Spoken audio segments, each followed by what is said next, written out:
Este es un podcast de Craft Courier,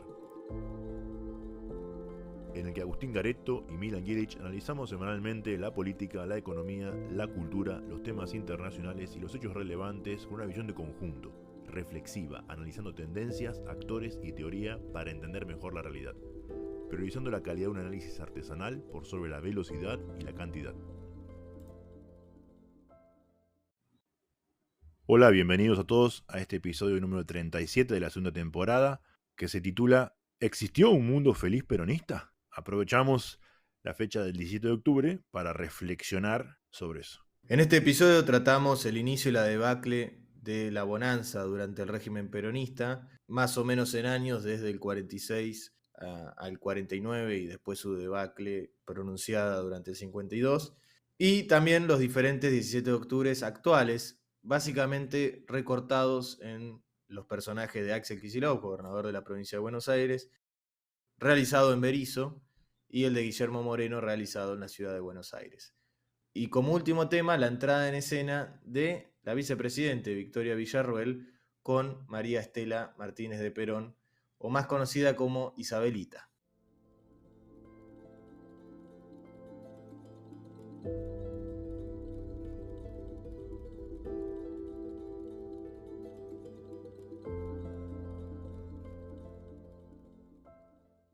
Hola Agustín, ¿cómo andás? Hola Milan, ¿todo bien y vos? Bien, muy bien. ¿Cómo pasaste el 17 de octubre? Contento festejándolo desde este lugar. Hoy estamos grabando, viernes 18, el día después del 17 de octubre, el Día de la Lealtad Peronista. Y por eso este episodio vamos a hablar justamente sobre el comienzo del peronismo y más o menos hasta el 51, 52, 53, ¿no? Y preguntarnos si en ese periodo efectivamente existió un mundo feliz peronista, como dicen algunos autores. Justamente es una frase que se le acuña a Gerchunov y Antúnez, que hablan de esta especie de mundo feliz peronista y que lo ponen en 3 años, del 46 al 49, del cual ya vamos a hablar un poco, pero básicamente en esos años es lo que uno piensa ese peronismo de Perón, y cuando hablan del peronismo de Perón y todas esas cuestiones que se fueron consiguiendo, la cuestión del pleno empleo, de un poder adquisitivo muy alto para los sectores trabajadores, de cierta posibilidad, no sé, eso de tengo mis vacaciones en Mar del Plata, todas esas cuestiones que se imaginan, o que uno sí, que se imaginan, porque hoy no existe nadie más o menos que haya vivido en esta etapa, o son muy pocas las personas, pero todo eso que uno se imagina sucedieron en estos 3 años, ¿no? Y por eso ese título de Mundo Feliz Peronista, que obviamente con cierta ironía, ¿no? Claro.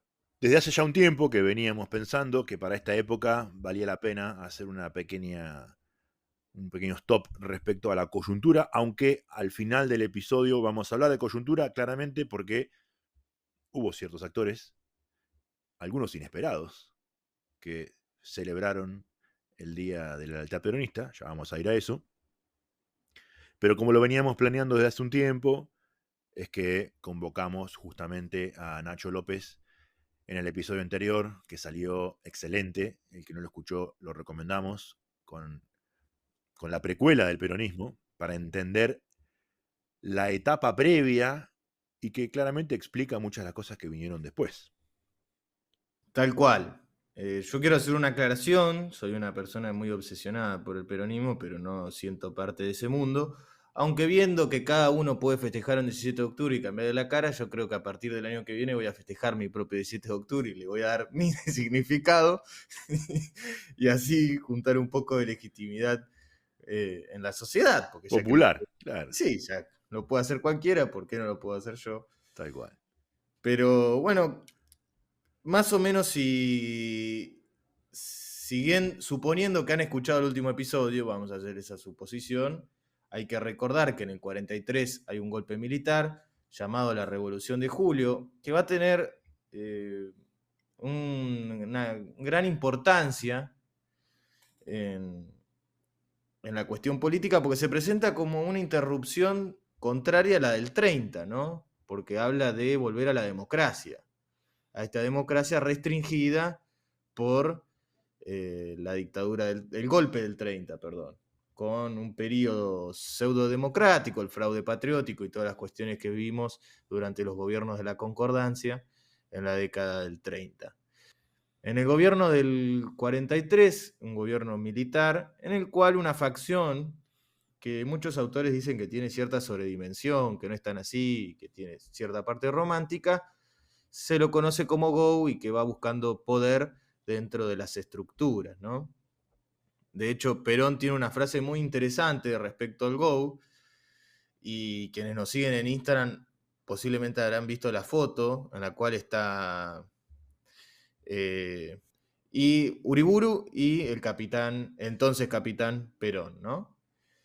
Y Perón tiene una frase muy interesante, obviamente ya él en el poder, que dice que el Go fue para la Revolución de Julio lo que le faltó al 30, al golpe del 30, porque el golpe del 30 medio como que se va de sus carriles, se va, se pierde. Y que el Go le dio esta capacidad a la Revolución de Julio, que fue mantenerla por unos carriles muy claros. No son muy definidos qué carriles, uno puede entender que si lo recuerda está en un momento de un gran conflicto que después se va a desarrollar como la Segunda Guerra Mundial, pero este combate entre ciertos regímenes fascistas y nazis frente a regímenes democráticos, y en eso más o menos se va a encuadrar este gobierno que no rompe relaciones con el eje una semana antes, más o menos, de que pierde Alemania. O sea, Argentina le declara la guerra una semana antes a Alemania, la Alemania nazi de Hitler, ¿no? Bueno, no me quiero detener mucho en esta situación de los problemas que hubo en el gobierno militar del 43 al 46, pero siempre las alianzas y las idas y vueltas entre los personajes o los actores de este gobierno se encuadran mucho en eso, ¿no? En somos aliados de Estados Unidos o no, o somos aliados de los nazis o no. Y Perón medio como que se va aprovechando de esta situación para cada vez obtener cierto poder, porque recordemos que, nos guste o no, es una persona que tenía cierta gran inteligencia, sobre todo para manejar el poder. Inteligencia táctica. Así es, recordemos que es un militar que se preparó muchísimo tiempo para llegar a ese lugar, ¿no? Sí, y que fue también preparando a sus camaradas del GO. Recordemos, creo que no lo dijimos, Grupo de Oficiales Unidos, significa GO. Eran Sí. todos militares de una cierta edad más o menos parecida, compañeros, camaradas, que tenían una visión común de cómo llevar el ejército, el país y demás. Casi como si fuera un partido político dentro del ejército. Sí, faccioso, ¿no? Sí, Porque claro. no discutían las cosas muy deliberadamente. Bueno, castrense. Así es. Súper corporativo y que el peronismo lo va a tener muy claro, que lo saca un poco también de los regímenes que habían disponibles en esa época, básicamente la ideología fascista, pero que también tiene de su naturaleza de estar del ejército, ¿no? Vienen de ese lugar y la única manera que saben organizar es de una manera corporativa. La comunidad organizada tiene mucho de eso. Así es. Pero centrándonos un poco en ese Perón que cada vez va a tomar más poder, hasta llegar a ser vicepresidente, antes del 46 estoy hablando, ¿no? La etapa previa, en la cual el entonces coronel empieza a tomar cierta relevancia en los sectores obreros, ¿no? En esta especie de relación con los sindicatos, que ya existían, y eso es uno de los mitos que por ahí el sentido común cree, no, el sindicalismo nace con el peronismo, bueno, totalmente falso, tiene una historia muy grande, la cual no solo la hemos tratado en el último episodio, sino en otros episodios sobre el sindicalismo.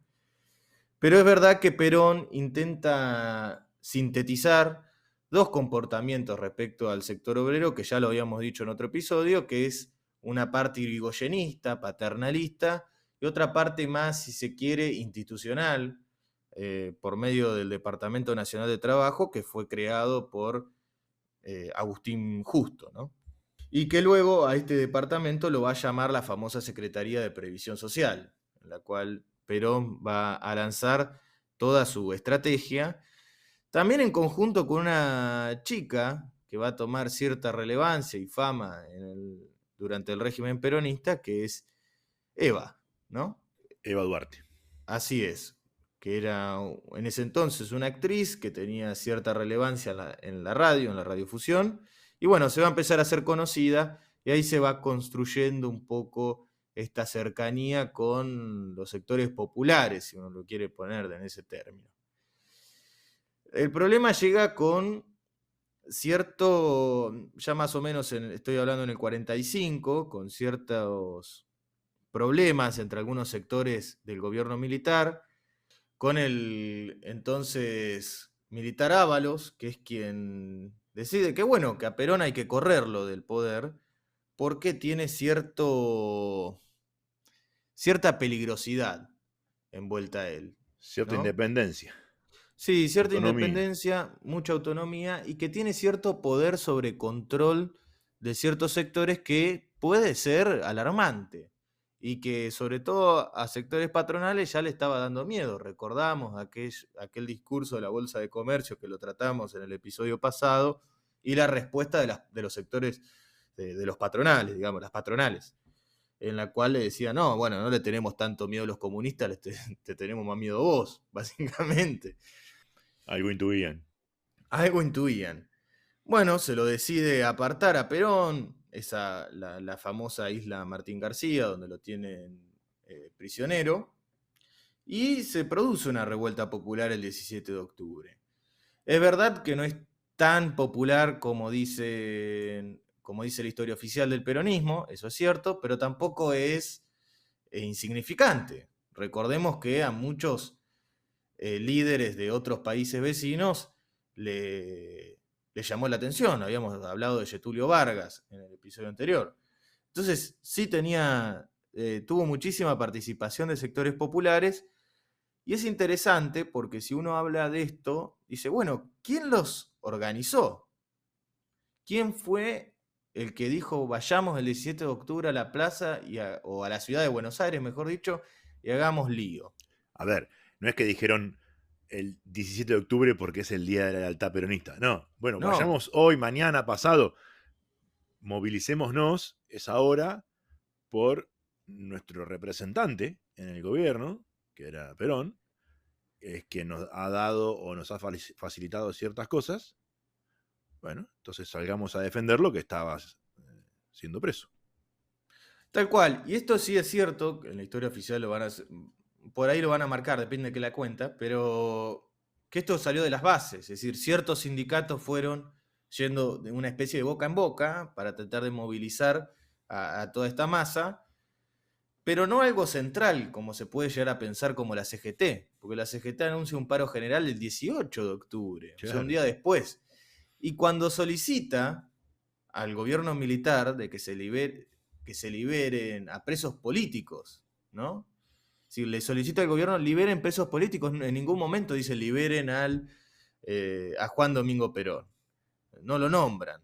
Y eso es muy interesante.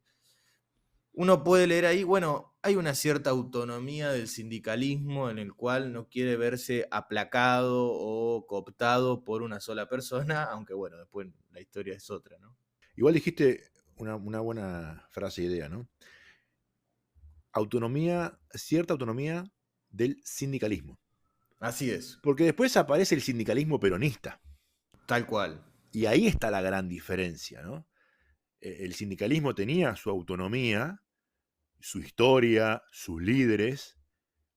Lo que Perón hizo muy inteligentemente fue ir cooptando a los que estaban de su lado y fue armando el sindicalismo peronista. Por eso hoy nos llega que el sindicalismo es peronista. Claro, porque el sindicalismo que llegó hasta hoy es de raigambre peronista, ¿no? El que sucedió, el que estaba antes, que estaba antes, que estaba antes, llegás hasta el momento en que hubo uno que dijo, yo estoy con Perón. Y de ahí para atrás es como tabula rasa, ¿no? Arrancamos de vuelta. Exactamente, recordemos que en el 45, ya durante también este gobierno militar, Perón como presidente va a ser electo en el 46, ya vamos a hablar de eso. En el 45 se instaura en ley la cuestión de la personería gremial, un sindicato por rama, y obviamente que reconocían al sindicato más afín. Claro, y ya lo hemos dicho muchas veces, ¿no? Copia textual de la Carta al Laboro de Mussolini. Ujú, Por eso es que sí, hemos dicho muchas veces que el peronismo es la expresión argentina del fascismo, entre otras cosas. y es muy interesante porque acá nos olvidamos de los partidos comunistas que eran muy grandes, y también de los socialistas. Y de hecho muchos de los que organizan esta especie de 17 de octubre, que los mantienen, son algunos sindicalistas que vienen de esas corrientes, ¿no? Sí, y cabe destacar también, porque ya pasó mucho tiempo y ahora las prácticas son muy distintas, ¿no? ¿Cómo es que se organizaba el movimiento obrero? Sea socialista, comunista o no, y después el peronista, ¿no? En la puerta de la fábrica. Eh, hasta Marx, ¿no? Habla de, bueno, hay que ir a la fábrica y hacerle convencer a los compañeros, ¿no? Porque era donde estaban los obreros, justamente. Y era desde el lugar de trabajo que partían desde el adoctrinamiento hasta la búsqueda de gente, y cuando había una movilización también partían desde ahí. Muy distinto a lo que pasa hoy con cualquier movilización, en donde, bueno, hay una Está gran totalmente burocratizado y burocratizado, hay gente que, profesionalizado. sí, gente que no tiene trabajo y también participa de parten desde los barrios populares, parten desde su casa, etcétera. En aquel entonces, ¿no? Situémonos, grandes fábricas en el conurbano bonaerense, el sindicalista se paraba en la puerta y, bueno, muchachos, tenemos que salir. Y así fue el 17 de octubre, en especial desde el conurbano sur. Justamente, y no hay que olvidarse de una característica de que no tuvo represión, al contrario, tuvo como cierta contención de las fuerzas de seguridad. Uno ahí puede sacar la conclusión que quiera, pero eso es llamativo. No se guardaron las armas, que en otra ocasión se utilizaron y bastante fuerte, pero en esa ocasión no. Y también los blancos, que muchos autores se detienen en esto. ¿Cuáles fueron los blancos del 17 de octubre? Bueno, fueron la prensa, las universidades. Esto es muy llamativo, sobre todo por quienes ahora dicen que ya desde el 17 de octubre las universidades tienen cierto valor. Bueno, se atacaron las universidades y por eso tenía esa especie de símbolo carnavalesco en el cual muchos socialistas se van a poner en contra y van a decir, ese no es el verdadero trabajador, porque el trabajador no anda de carnaval, ¿no? Claro, ejemplificado con los pies en los pies en las fuentes Claro, del centro.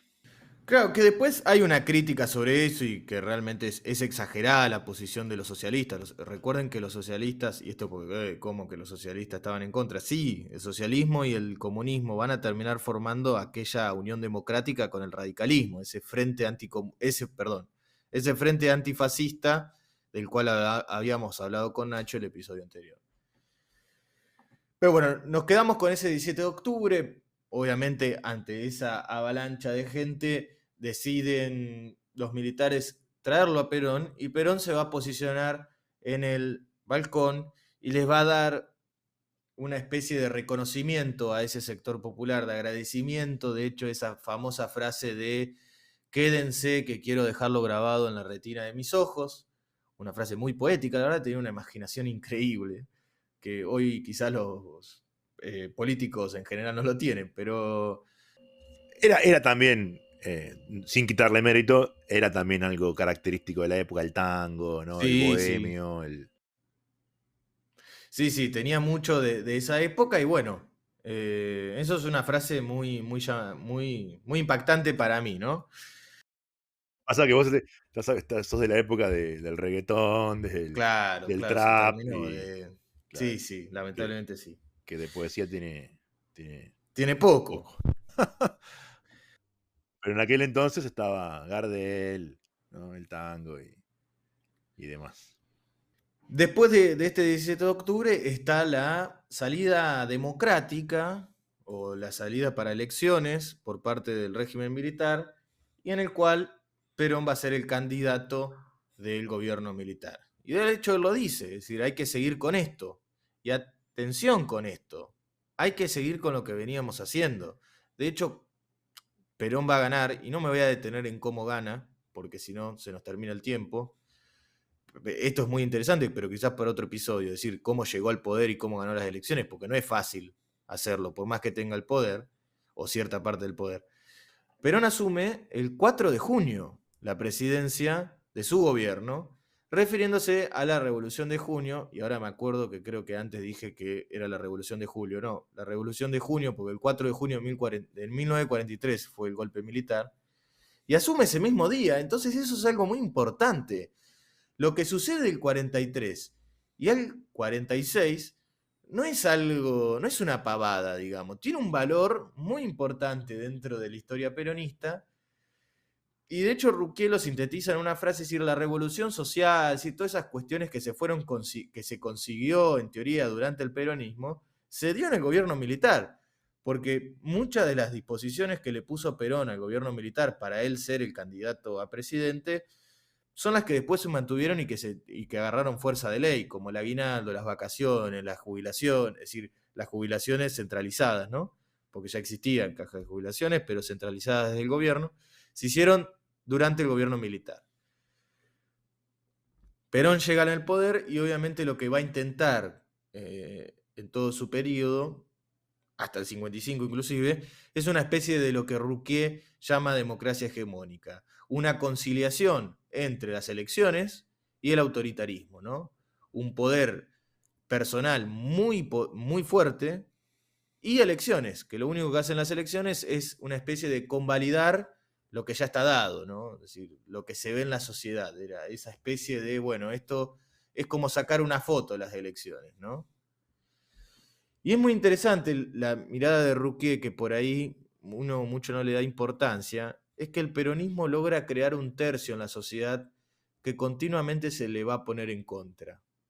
Y esto lo menciono ahora para que ya se vaya teniendo en cuenta que hay un tercio de la sociedad argentina que siempre va a quedar afuera de todo del mundo feliz peronista, como se llama este episodio, ¿no? Quizás no fuera de los beneficios sociales, pero sí fuera del discurso y de la representación política.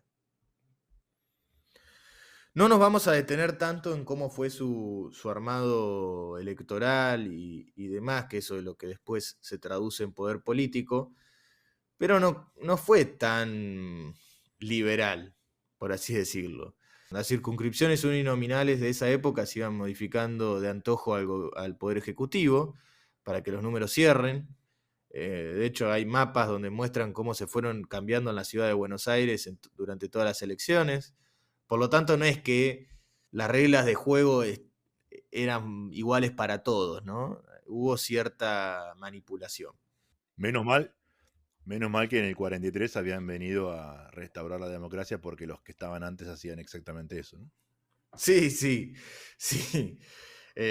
No, muchas cosas para desear ha dejado el régimen, pero bueno, justamente quería hablar de ese concepto de qué democracia están hablando, porque es lo que Torre dice, ¿no? Esta especie de la elección en el 46, que estaba la Unión Democrática, opositora al régimen militar, porque aún no era el régimen peronista, sino que era el régimen militar. Se llamaban Unión Democrática y era un frente antifascista que se dio en muchos países de la región. Y después estaba este régimen militar que también hablaba de democracia. Y Torre dice, pasa que tenían dos conceptos distintos de democracia. Bueno, ¿cuál es ese concepto de democracia que por ahí se logra vislumbrar durante el peronismo? Esta especie de democracia social, ¿no? De que todos tenemos que disfrutar los frutos del todo, ¿no? Esta mirada holística del país, una mirada muy orgánica, muy típica en estos discursos de ideología fascista y de ideología también militar, que ve al país como un cuerpo y en el cual cada persona ocupa un lugar en ese cuerpo, y si ese cuerpo trabaja en armonía, bueno, todos deberíamos disfrutar los frutos de ella, ¿no? Sí, para hacer referencia a lo que se debate en la actualidad, ¿no? El individualismo y demás, esto es lo opuesto. Entonces, claramente un colectivismo en donde se emparenta muchísimo con lo que también hacía el comunismo en otras partes del mundo donde gobernaba, ¿no? Sí, el todo con todos adentro, y lo que eso implica es que si alguno de los que está adentro sufre por algún motivo, no es tan preocupante, porque lo que importa es el todo. Exactamente. Y ahí es donde se pueden generar atrocidades, ¿no? Justamente, pero sí quiero hacer una aclaración respecto a eso, o mi punto de vista, mejor dicho, entre la diferencia de las visiones orgánicas como la del peronismo y la visión que una vez lo mencionábamos, futurista del comunismo. El comunismo, más que un solo organismo, veía una super fábrica y que se podía manejar racionalmente. Yo no puedo creer, bueno, eso es justamente por ahí dejar de lado la historia, pero el comunismo, que lo hemos mucho hablado en off, esta especie de la matemática y de la ciencia puesta a disposición de la sociedad. Sí, de hecho, Kisilov dijo, si en la Unión Soviética hubiera existido el Excel, no caía. Porque le faltó un poquito de cálculo, ¿no? Cree él, cree él. Pero bueno, justamente creo que esa es una diferencia central en la cual el comunismo tiene esa visión de una mega fábrica y que todo tiene ese mundo, pero es así, la fábrica es organizada y pensada y ejecutada desde los sectores trabajadores y no desde el egoísmo de una sola persona, en palabras del comunismo, ¿no? Sí, sí. Que terminó en realidad resolviéndolo un burócrata en el piso 5, sin Sí. ventanas, ¿no? Que era lo mismo que tirarse de cabeza de arriba de un puente sin agua abajo. Tal cual. Volviendo un poco, vamos a hablar de cómo se desarrolló esta especie de democracia social, ¿no? Estas bonanzas durante la Pax peronista, durante el mundo feliz peronista. Bueno, generalmente los autores toman como dos cosas centrales que dieron la posibilidad de esta capacidad de consumo muy grande en los sectores populares, que es las reservas que habían en el tesoro, producto de la guerra. De la venta que Argentina realizaba a los países en guerra y que usufructuó esa situación, ¿no? Justamente que eran cuantiosas, las Enormes. reservas, Perón decía no se podía caminar por el por Banco los Central. lingotes de oro. Claro, Exactamente, sí, es una frase de él y no es falsa, por la sí. duda. Y, espera, déjame aclarar algo que creo que también lo hemos dicho una vez, pero para mí es fundamental. Lo mismo había pasado después de la Primera Guerra Mundial. Sí. Exactamente lo mismo. Y ahora vamos a ver cuál fue el resultado del peronismo, que es exactamente igual que el que pasó Y con de el hecho en esta etapa radicalismo. fueron mucho mayores que las de la anterior. Es decir, en mejores condiciones estaban.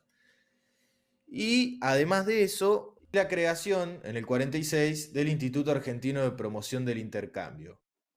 Que básicamente la idea del IAPI era comprarle a los productores nacionales argentinos los productos que producían, granos, por ejemplo, a un precio menor del valor de mercado y los vendía luego a valor de mercado, por lo tanto les quedaba un excedente, lo que hacía era una especie de monopolización del comercio, ¿no? Que también trayéndolo a la actualidad, no es nada más ni nada menos que las retenciones. Porque las retenciones están generando exactamente lo mismo que hacía el IAPI. Le compran, entre comillas le compran porque le hacen liquidar el dólar, que es la moneda de cambio de los productores. Le pagan ese dólar un valor mucho más bajo que el de mercado y después usan el dólar para venderlo más alto. No es ni más ni menos que eso. Y es exactamente lo mismo que pasó en la época kirchnerista. Me refiero a esta bonanza de la venta de productos del agro, eh, donde entró muchísimo dinero. Misma situación. Después de la Primera Guerra Mundial, después de la Segunda Guerra Mundial, época kirchnerista. Sí, por eso no se equivoca mucho Caparrós cuando dice el país calecita, la Argentina, siempre estamos en el mismo lugar. La función de IAPI, además de ser esta, es que ese excedente iba a ser utilizado para la industria nacional, ¿no? Industria nacional, que si bien era muy grande, se concentraba solo en productos de consumo popular, ¿no? Sí, línea blanca. La línea Consumo. blanca, exacto, electrodomésticos Sí. y demás. Por lo tanto, esto hacía que bajasen muchísimo los precios al consumidor, y el consumidor claramente lograba de cierta forma aumentar su poder adquisitivo, además de que los salarios subieron muchísimo, y esto hacía cierta equidad social, y bueno, había plata para gastar, había plata para tirar al techo, y ¿qué pasa? Cuando gastas mucho, ahorras poco, o no Claro. ahorras básicamente, ¿no?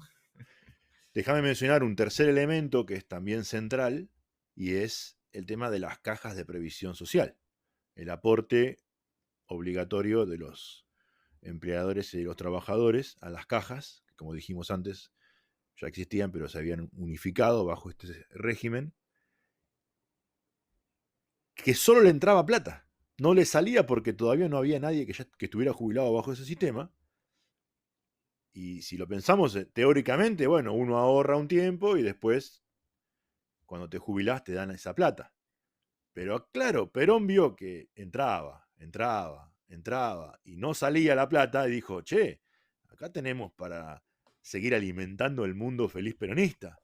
Y bueno, la famosa, te lo cambio por bonos, déjame usar la plata, y ¿para qué la usaron? Gasto corriente. Y bueno, eso fue uno de los 3 grandes combustibles también para el mundo feliz peronista. Que después cuando se quisieron jubilar, no había más plata. Y de hecho, déjame agregar algo que los historiadores me van a matar si están escuchando esto, y quizás Nacho, es que hubo un ministro de Economía, que no recuerdo el nombre, que le quiso parar el carro y decirle, che, me parece que estamos gastando un montón y hay que ahorrar, y lo echaron. No recuerdo el Habría que nombre, ponerle un monumento en la puerta del Ministerio de Economía ese. lo volaron porque dijeron, no, esto no va en consonancia con el modelo, que encima esto es lo que sucede, que la política entiende que esta situación, que es una situación que quizás no se te da en otro tiempo. Recordemos que Perón también pensaba en la eterna Tercera Guerra Mundial, que nunca fue. Que esta situación iba a ser para toda la vida. Y no es para toda la vida. Es como el precio de las commodities durante el kirchnerismo. En algún Claro, momento los precios bajan. tal cual. Bueno, y así se desarrolló con toda esa cuestión este mundo feliz peronista que duró del 46 al 49, ¿no? Una gran bonanza económica en la cual claramente este sector, los sectores populares vieron realizados las promesas que le daba Perón. Esas promesas que si uno lo da en clave sobre la sobredimensión que supuestamente ve Torres respecto al movimiento trabajador en el modelo original de Perón, se estaba cumpliendo, ¿no? Se estaba cumpliendo las cosas, no nos mintió. Claro. Es como jugás a la lotería, te ganás el pozo grande y le prometés a tu familia, el día que gane la lotería vamos a viajar, a comprar un auto nuevo. Ganás la lotería y empezás. Viaje acá, viaje allá, salida, auto nuevo, pilcha. Le repartís plata a todos los vecinos. Y ya está. Como se acabó, volvés a donde estabas, el punto cero. Exactamente. Porque no le invertiste la plata. No es que dijiste, che, pongamos un kiosco, pongamos, no sé, ¿te gustan los autos? Ponemos una concesionaria de autos para vender y empezamos a hacer inversión real, sustentable en el tiempo. Y acá creo que es clave mencionar el concepto del plan quinquenal. Primer plan quinquenal y segundo plan quinquenal. Bueno, este episodio va a terminar más o menos en el cambio del primer plan quinquenal al segundo plan quinquenal. Pero vale la pena mencionar que el segundo plan quinquenal sí preveía inversión pesada, en industria pesada, en desarrollo productivo duro. Pero tendría que haber sido al revés. Cuando tenían la plata, invertir en el kiosco, en la agencia de autos, y no en fiesta, fiesta y fiesta. De hecho, no vamos a hablar en este episodio, pero el segundo plan quinquenal llegó tarde o en otras condiciones, que fue el gran problema por el cual no se pudo desarrollar. Pero sí, justamente porque hubo un primer plan quinquenal que sostenía toda esta especie de bonanza, que había inversión, pero justamente en la industria liviana, en la Claro, cual iba a tener unas fronteras o un coto muy claro. bajo. ¿Qué pasa cuando todo el mundo ya tiene una bicicleta? Y sí, ya está. Ya está. Quiero el auto. Pero no, nos olvidamos de invertir en la fábrica de autos. Porque hicimos la bicicleta. Bueno, ahora hagamos la de auto. No tenemos más plata. Y tiene lógica esto del mundo feliz peronista, porque obvio que tus vecinos, cuando vos le regalaste plata porque ganaste la lotería, claro que te van a querer. Obvio que te van a querer. Y van a decir, Agustín era un gran vecino, nos regaló tal y cual cosa, pagaba el Fernet todos los fines de semana. Y cuando dejaste de tener plata y te fuiste a vivir a otro lugar, van a recordar siempre aquellos años felices en los que Agustín pagaba el Fernet. Tal cual, y van a creer que eso no fue un paréntesis en la historia, sino que eso es realmente la vida. De Claro, eso lo que se pasa es que trata. a Agustín lo echaron del barrio y se tuvo que ir, y Agustín mandaba cartas desde otra provincia y le decía, muchachos, el día que vuelva, volverá el Fernet. Pero Agustín sabía que el Fernet, no había plata para comprar Fernet. Nunca más. Ya está. ¿Entendés? Es muy, muy real la analogía. Es que es así, porque esa es la forma de entender al peronismo. Esa es la forma de entender por qué hoy, aún hoy, hay gente que sigue diciendo, yo soy peronista del primer peronismo. Claro, si te regalaban todo. Y estaba fantástico, porque había, a ver, te regalaban todo. Había alguien que tenía un negocio y vendía cosas, no le regalaban nada a ese, pero él estaba inmerso dentro de esta economía que despilfarraba lo que no tenía. Sí, y que va a tener su fin bastante cercano, ¿no? Es que tiene un fin cercano todo eso, porque es como te ganaste la lotería, por más que hayas ganado mucha plata, si te la gastás toda junta, después no tenés más nada. Y es exactamente lo mismo que pasó en la época kirchnerista. Exactamente lo mismo. Hoy tenemos 50% de pobres. Es tremendo.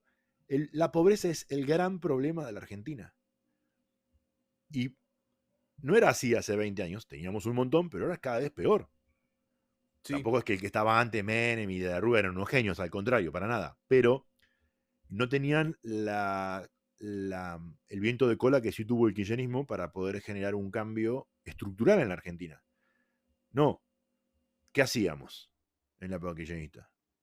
Fútbol para todos, millones de cuotas a pagar, que terminabas pagando los productos muchísimo más caros que lo que realmente valían. Y así la fiesta. Bueno, cuando se acabó la plata, se acabó la fiesta. Y justamente también hubo una cuestión y que después lo voy a relacionar con el peronismo, durante el kirchnerismo, que fue el subsidio de la energía, ¿no? Lo que Claro, llevó a que se deje de invertir en infraestructura.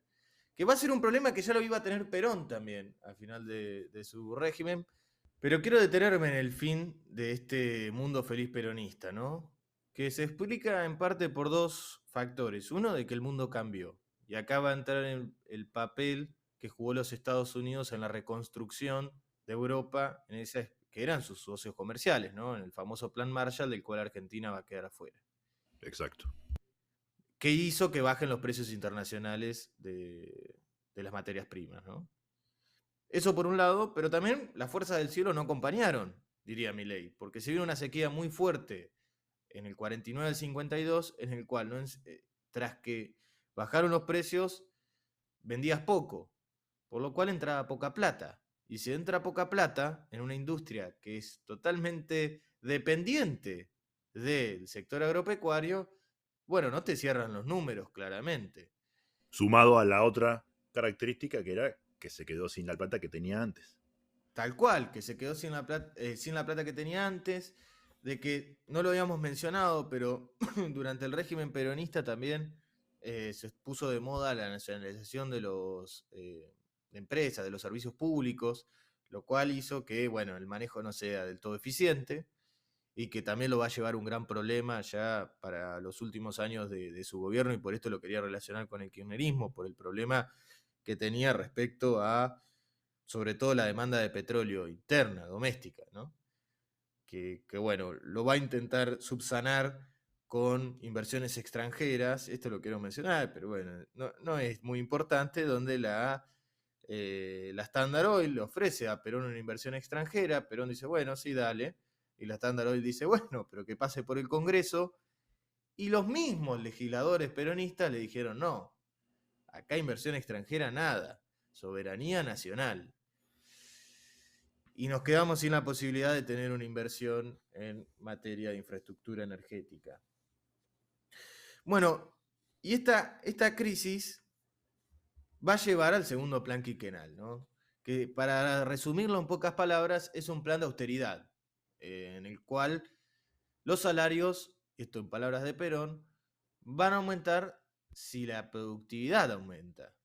Que ya no era el mismo concepto de antes, donde los salarios tenían que subir por fuerza propia, porque así decía la doctrina, sino que tenía que subir, depende de la productividad nacional. Y los salarios y todos los precios de la economía se van a congelar durante 2 años y se va a intentar frenar esta carrera de los salarios y los precios que ya se estaban viendo a partir de esta situación que mencionamos del 49, ¿no? Algo interesantísimo es que en la teoría económica está totalmente comprobado que la productividad, uno de los principales factores que la aumenta es la inversión en tecnología para que un operario pueda ser cada vez más productivo en lo que hace, aumentar su capacidad de trabajo. Y dijimos, hubo inversión, sí, pero inversión en industria liviana. Claro. Entonces no es que hubo una gran tecnificación de la industria argentina para que pueda ser más productiva, no. Entonces esa ilusión que él tenía de tiene que aumentar la productividad, y no iba a aumentar si no había inversión productiva. Justamente porque para invertir hay que ahorrar, y ese era el nudo gordiano dentro del peronismo. ¿Cómo ahorrar sin afectar al consumo interno? Que era la espina dorsal de la economía peronista, ¿no? Y hay que aclarar algo también, que pudo haber quedado entre líneas, pero además de que era una industria liviana muy dependiente de insumos de importaciones, digamos, importados. Muy similar a la situación actual, por eso Sí. el país calecita, ¿no? Seguimos igual. Que nunca da ese paso, que ya muchos países lo han dado y Brasil nos puede enseñar bastante respecto a esto. Bueno, y así se termina esta especie de mundo feliz peronista que duró poco. Luego se van a solucionar los problemas, o se van a frenar en realidad los problemas, se va a acomodar un poco la economía a partir de esto, ¿no? Del segundo plan quinquenal, en el cual va a haber cierta estabilidad económica, pero bueno, van a ocurrir otros problemas en los cuales no nos detendremos en este episodio porque vamos a pasar un poco a la actualidad. Pero es algo muy interesante la segunda parte del siglo XX de Argentina, porque no solo explica problemas que aún no logramos superar, sino que explica mucho también de este peronismo, de esta sociedad peronista que un genio como Tulio Alperindongui tituló la larga agonía de la Argentina peronista, ¿no? Pero bueno, eso para otro episodio, porque ya no tenemos el tiempo necesario, el tiempo es tirano en esta ocasión. Además nos habíamos propuesto justamente relatar y debatir y reflexionar sobre el 17 de octubre y los días posteriores, el tiempo posterior que dio lugar a este mundo feliz peronista, que existió o no existió, sí, existió, pero no era sustentable en el tiempo, muy poco responsable haber hecho eso que se hizo, ¿no? Ganar el favor de la gente, el amor de la gente con despilfarrar una oportunidad histórica para que la felicidad sea real y no sea simplemente un emborrachamiento de una noche. Justamente, pero quedó en el imaginario colectivo. Tanto quedó que hoy lo siguen festejando. Y por eso es que ayer, en el Día de la Lealtad Peronista, para recordar ese mundo feliz, lo felices que éramos en aquel tiempo, es que varios de los que usufructúan ese recuerdo para negocio propio y para mantenerse en el poder, hicieron sus actos y sus celebraciones. Justamente, antes de detenerme en ese uso que se le hace al 17 de octubre, que claramente ya por estar tan lejos en el tiempo se le da cualquier significado y por eso hablamos de que cada uno le da el significado que quiere, porque es muy interesante cómo lo ven y acá trajimos dos personajes peronistas que dieron su visión. Uno es Axel Kicillof en Berisso, obviamente en el día de ayer, y otro es Guillermo Moreno en la Plaza Perón, en donde está la estatua de Perón, puesta o inaugurada por Mauricio Macri, ¿no? Sí. La única estatua de Perón en la ciudad de Buenos Aires, que se supone que es la ciudad antiperonista. Sí. Bueno, pero antes de detenerme en eso, también el régimen peronista hizo un uso del 17 de octubre que ha cambiado en sus tiempos, ¿no? La imagen del mito de Evita, que Evita había tenido un papel protagónico el 17 de octubre de 1945, que no es real, por ejemplo, eso nace desde la historia oficial del mismo régimen. Pero bueno, es muy largo y tampoco tiene mucho sentido con lo que queremos decir a continuación. Primero vamos a hablar de Axel Kicillof y yo pondría que su idea del 17 de octubre era una especie de unidad y conciliación dentro de las internas del peronismo. Recordemos que el peronismo en teoría iría a internas ahora, digo en teoría porque puede pasar cualquier cosa, para presidir el PJ Nacional entre Cristina Fernández de Kirchner y Ricardo Quintela, ¿no? Gobernador de La Rioja, el creador de los chachos, como así se lo conoce posiblemente en todo el país, Sí. y el defolteador serial. Centrémonos en algunas de las cosas que dijo Kicillof, que obviamente hubo un mensaje totalmente en contra de Milei, y eso no me parece que sea necesario detenerme o detenernos, pero dio como muchos mensajes. Primero que habló de la lectura del 17 de octubre de 1945 como una especie de... Fue una movilización popular en la cual se terminó con la proscripción del peronismo. Bueno, es una lectura bastante rara. Primero porque lo podemos ver de dos lados. No existía esa idea de peronismo, así que si esa idea de peronismo no existía, ¿qué se iba a proscribir? Pero también se puede terminar por otro lado. El mismo Perón se ataba a lo que inició en el 43. Por lo tanto, le diría a Kicillof, se nota que no sos peronista y que sos marxista, como te achacan los enemigos, Tal tus cual. enemigos, ¿no? Bueno, tenía esa visión que obviamente la conectó después con lo de Cristina y anunció de que hay una especie de proscripción de lawfare, como dice ella, y que bueno, que se tiene que terminar con esta persecución. Y el llamado a la unidad, ¿no? Y ahí es raro, porque por ahí dice, tenemos que hablar de unidad, los mejores días fueron con Perón, perdón, los días felices fueron con Perón, pero los mejores días fueron con Néstor y Cristina, pero los mejores días aún tienen que venir en el futuro, y ahí es medio raro que quise decir. Después también dijo, nosotros no estamos para dar clases, sino para escuchar. ¿Cuál es la única persona dentro del peronismo que da clases magistrales? Cristina, cae de Maduro eso.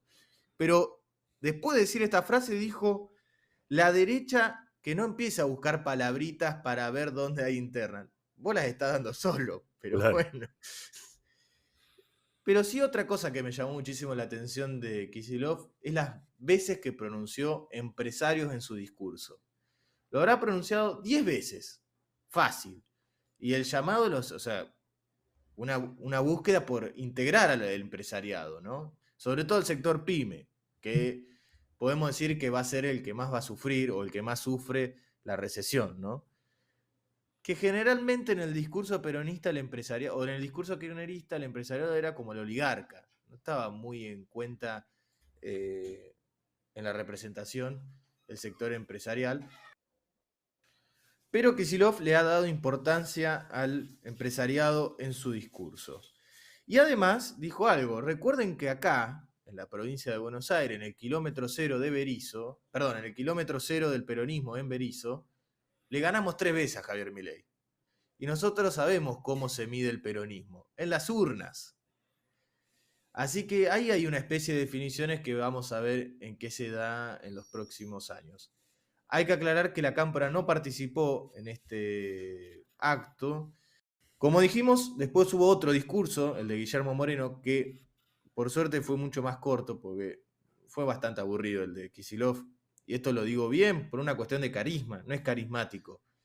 Yo sé que hay muchas personas que por ahí les genera cierto rechazo escuchar a Cristina. Pero yo puedo asegurar que a Cristina la podés escuchar por lo menos una hora. Y no te vas a aburrir, porque a lo sumo te vas a enojar y te va a generar cierta a ver qué dice para, o la quiero, o la detesto, etc.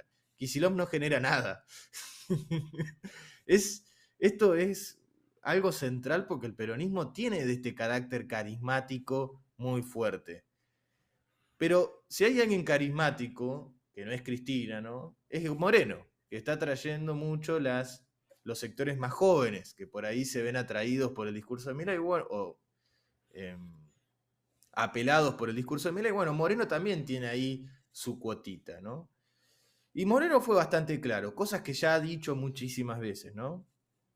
El mundo ahora está con nosotros, hablando desde el peronismo, porque él supone que durante el régimen peronista el mundo estaba en contra de Perón, porque el mundo estaba en esa discusión de la Unión Soviética y el capitalismo norteamericano, y el peronismo entraba como la famosa tercera posición en la cual el mundo le daba la espalda.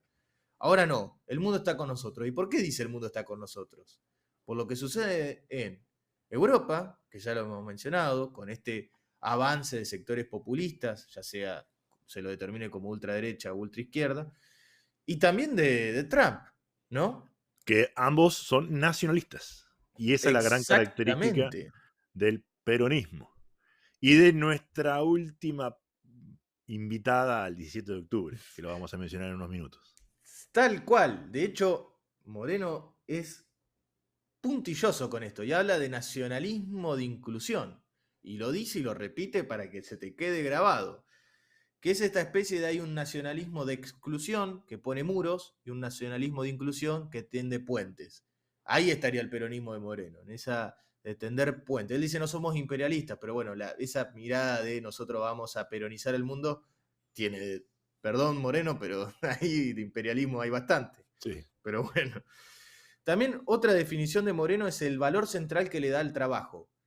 Que si bien es verdad que durante el peronismo el factor trabajo quizás durante el mundo feliz peronista no estaba tan presente y de hecho las patronales se quejaban de que la inasistencia de los obreros era muy normal, sí se va a ver después con el segundo plan quinquenal, el trabajo como el regulador de la vida social de las personas.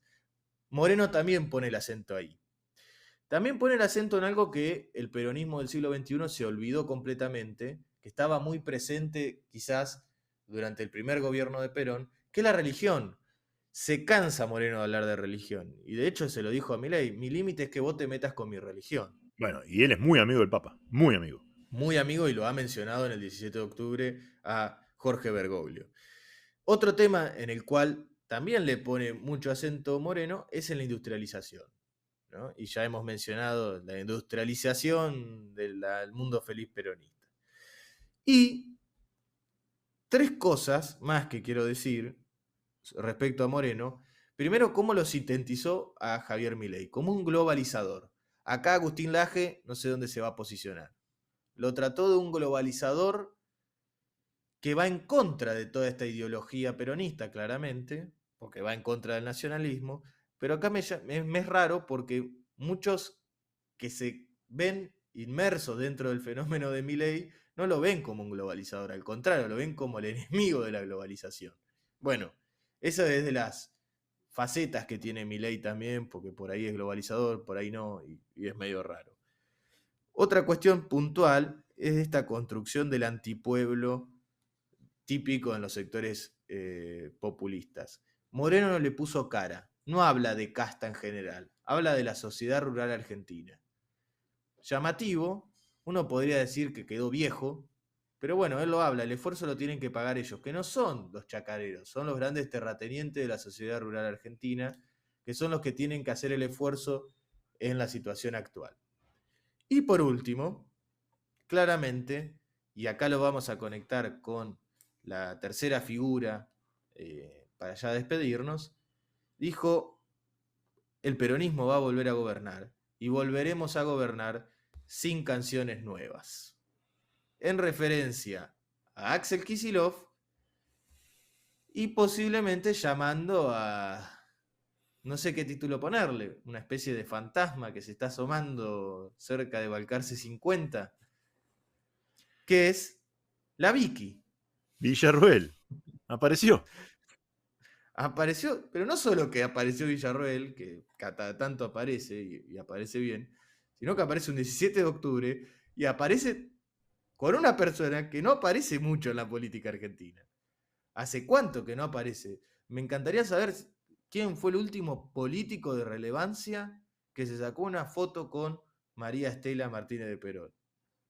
Alias Isabelita, que es su alias, no como muchos diarios, incluso con historia, la llaman Isabel Perón. Eso se llama, como dijiste vos, María Estela Martínez de Perón, alias Isabelita. El resto es fantasía. Sí. Que no es menor, porque la verdad que equivocarse el nombre de alguien que fue presidente de Argentina, bueno, en fin, ¿no? Muestra La la... primera. Sí, la primera mujer. Muestra la, no sé, la poca seriedad que le dan a veces al tratamiento de algunas noticias. Ahora, es muy relevante lo que hizo Villarroel, porque opacó a todos los demás.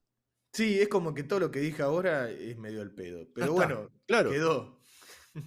Hasta Cristina se comparó con Evita y no sé qué. También quedó, no hizo acto Cristina, pero hizo un pronunciamiento en Twitter, en X, y los opacó a todos. Increíble. Una jugada comunicacional magistral.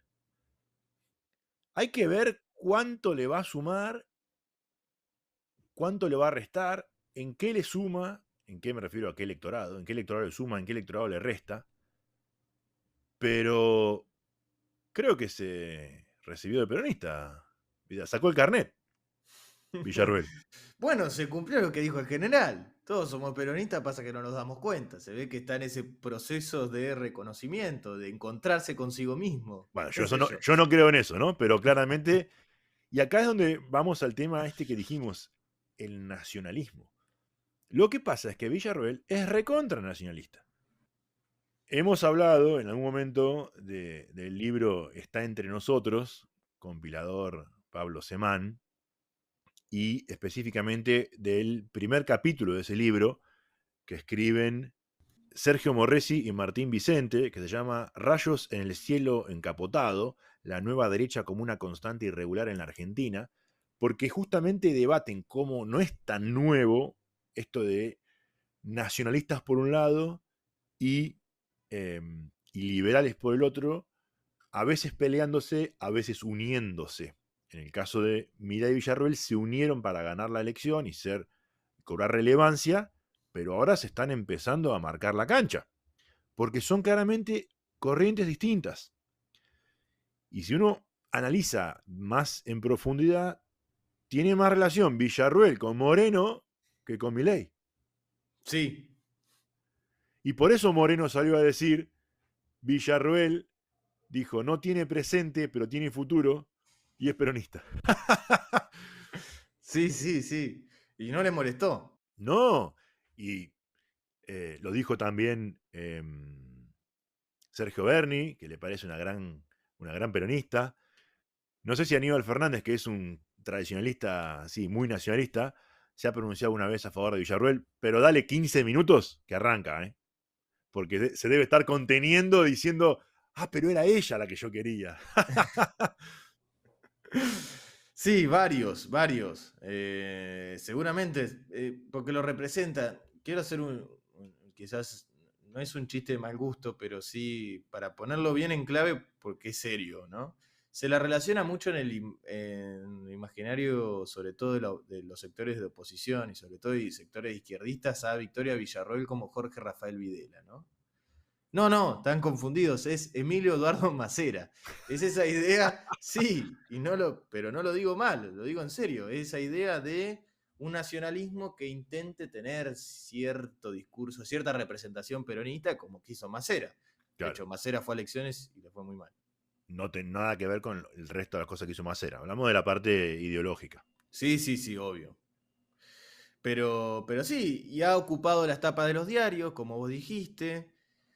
Pero es muy llamativo y la figura de María Estela Martínez de Perón es muy llamativa, sobre todo por su rol en el gobierno, primero como vice con su marido y después como presidente después de su fallecimiento. Y todo lo que pasó durante su gobierno, la AAA, etcétera. Justamente sí, a eso iba, que bueno, mucho ahí los peronistas usan a López Rega de comodín, pero estaba María Estela con la Virome, ¿no? Pero el presidente era ella. La Tal presidenta era cual. ella. Y también el rol que tuvo antes. O sea, María Estela tuvo un rol, o Isabelita tuvo un rol muy importante con respecto a solucionar el problema que había en las internas peronistas cuando Perón estaba en España en ese momento.